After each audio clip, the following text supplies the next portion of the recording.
Ontario's four biggest school boards are suing several of the world's biggest social media companies, accusing them of harming students and their mental health, disrupting their education, and leaving educators to deal with the fallout. The lawsuit claims platforms like Facebook, Instagram, Snapchat, and TikTok are negligently designed for compulsive use and have rewired the way children think, behave, and learn. The lawsuit says that has caused massive strains on school resources, including additional needs for in-school mental health programming and staff.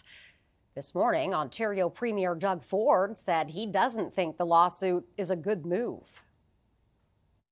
We ban cell phones in the classroom, so I don't know what the kids are using, but I disagree with them. Let's focus on the core values of education.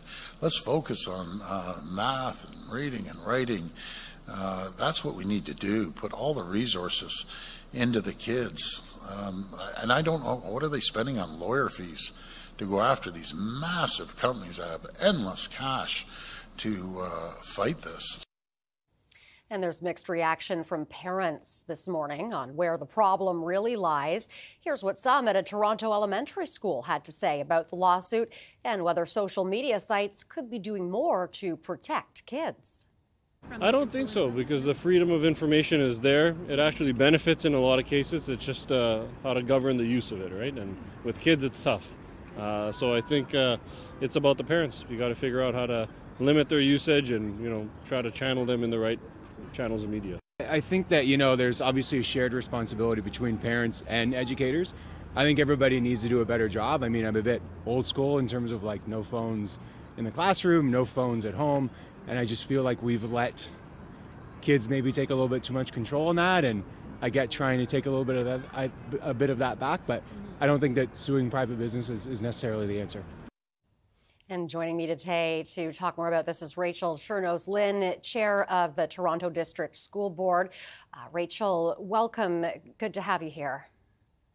Good morning, Renee. Thanks for having me. So let me start by asking, what sparked this lawsuit? How did the school boards come together to decide to take action? Well, these are issues that we've been talking about for some time. We've seen disruptions in our classrooms. We've seen disruptions in learning.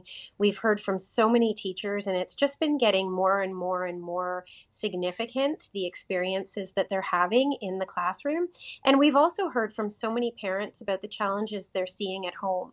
Combined with that, there's also tremendous data that's come out that speaks to the harm that's being created by these social media giants with platforms that they've created that are, they've knowingly created platforms with addictive properties that are aimed at students and young people. So, this is something that we've heard about for a long time. We've all been talking about it, and now we're at a place where we just really need to speak out and call these companies to account for what they have done, what they're continuing to do, and to ensure that it's fixed.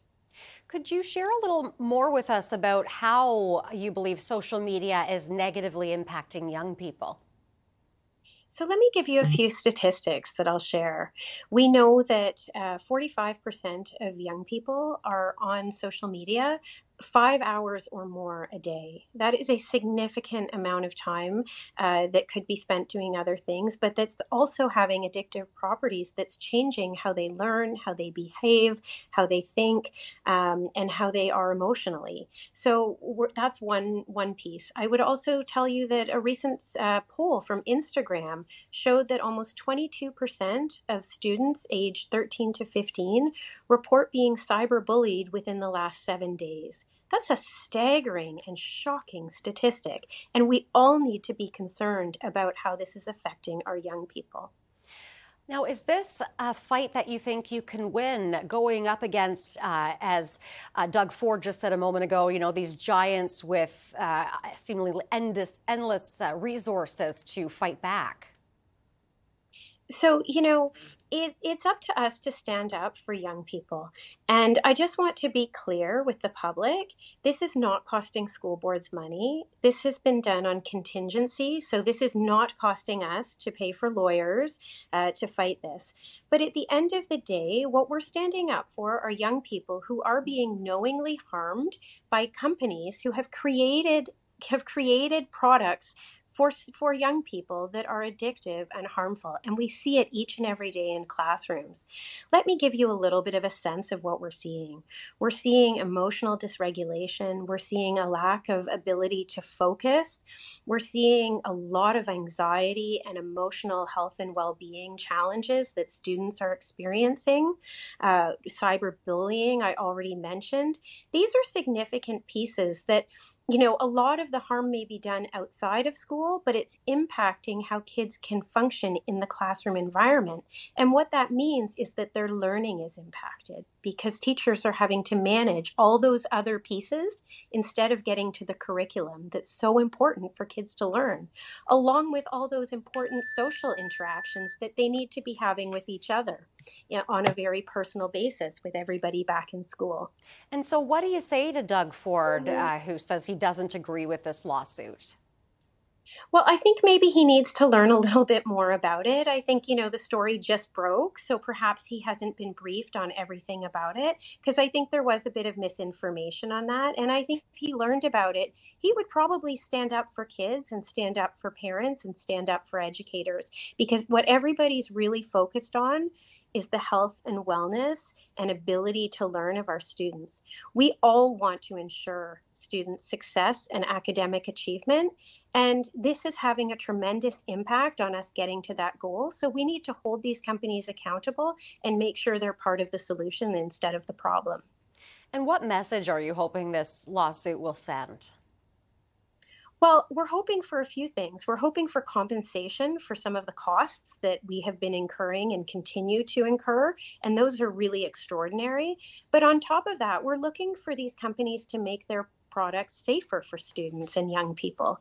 Look, we know that social media is a part of our day-to-day existence. It's not going away. There are certainly, this is something we all need to live with and learn to use responsibly. But at the same time, we need to make sure that products that are aimed at young people are not ones that are doing them harm. And these companies have created products that are knowingly creating compulsive behaviors among students. That is the intention behind them. And we need to see that change to ensure that they don't continue to harm our young people.